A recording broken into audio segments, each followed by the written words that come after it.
أعوذ بالله من الشيطان الرجيم.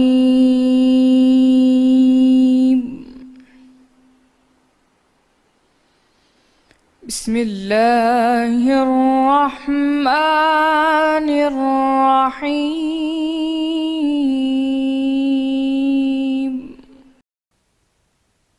اللہ تمہیں معاف کرے، تم نے بیشتر اس کے کہ تم پر وہ لوگ بھی ظاہر ہو جاتے جو سچے ہیں، اور وہ بھی تمہیں معلوم ہو جاتے جو جھوٹے ہیں۔ ان کو اجازت کیوں دی؟ جو لوگ اللہ پر اور روز آخرت پر ایمان رکھتے ہیں وہ تو تم سے اجازت نہیں مانگتے کہ پیچھے رہ جائیں، بلکہ چاہتے ہیں کہ اپنے مال اور جان سے جہاد کریں، اور اللہ پرہیزگاروں سے واقف ہے۔ اجازت وہی لوگ مانگتے ہیں جو اللہ پر اور پچھلے دن پر ایمان نہیں رکھتے اور ان کے دل شک میں پڑے ہوئے ہیں، سو وہ اپنے شک میں ڈاواڈول ہو رہے ہیں۔ اور اگر وہ نکلنے کا ارادہ کرتے تو اس کے لیے سامان تیار کرتے، لیکن اللہ نے ان کا اٹھنا اور نکلنا پسند ہی نہ کیا تو ان کو ہلنے جلنے ہی نہ دیا، اور ان سے کہہ دیا گیا کہ جہاں معذورین بیٹھے ہیں تم بھی ان کے ساتھ بیٹھے رہو۔ اگر وہ تم میں شامل ہو کر نکل بھی کھڑے ہوتے تو تمہارے حق میں شرارت کرتے اور تم میں فساد ڈلوانے کی غرض سے دوڑے دوڑے پھرتے، اور تم میں ان کے جاسوس بھی ہیں، اور اللہ ظالموں کو خوب جانتا ہے۔ اور یہ پہلے بھی طالب فساد رہے ہیں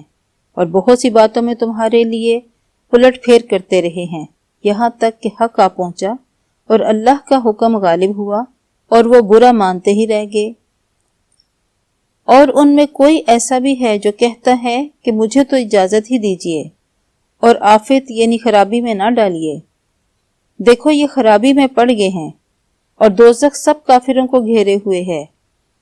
اے پیغمبر، اگر آپ کو آسائش حاصل ہوتی ہے تو ان کو بری لگتی ہے، اور اگر کوئی مشکل پڑتی ہے تو کہتے ہیں کہ ہم نے پہلے ہی اپنا بچاؤ کر لیا تھا، اور خوشیاں مناتے لوٹ جاتے ہیں۔ آپ فرما دیجئے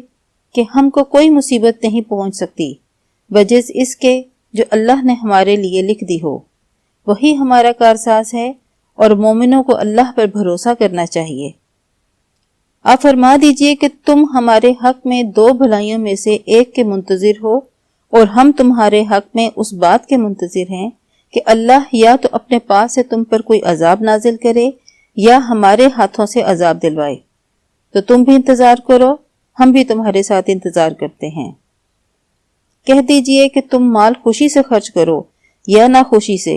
تم سے ہرگز قبول نہ کیا جائے گا۔ تم نافرمان لوگ ہو، اور ان کے خرچ کردہ اموال کے قبول ہونے سے کوئی چیز مانے نہیں ہوتی سوائے اس کے کہ انہوں نے اللہ سے اور اس کے رسول سے کفر کیا، اور نماز کو آتے ہیں تو سست اور کاہل ہو کر، اور خرچ کرتے ہیں تو ناخوشی سے۔ تم ان کے مال اور اولاد سے تعجب نہ کرنا، اللہ چاہتا ہے کہ ان چیزوں سے دنیا کی زندگی میں ان کو عذاب دے،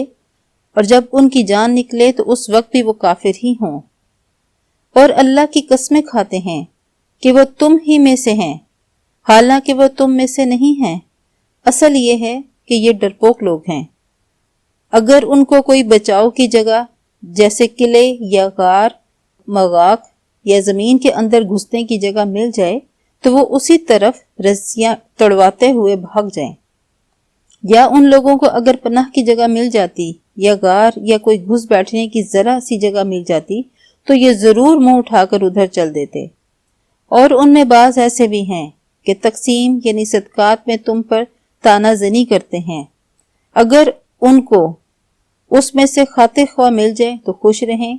اور اگر اس قدر نہ ملے تو جھٹ خفا ہو جائیں، اور اگر وہ اس پہ خوش رہتے جو اللہ اور اس کے رسول نے ان کو دیا تھا، اور کہتے کہ ہمیں اللہ کافی ہے، اور اللہ اپنے فضل سے اور اس کے پیغمبر اپنی مہربانی سے ہمیں پھر دے دیں گے، اور ہمیں تو اللہ ہی کی خواہش ہے، تو ان کے حق میں بہتر ہوتا۔ صدق اللہ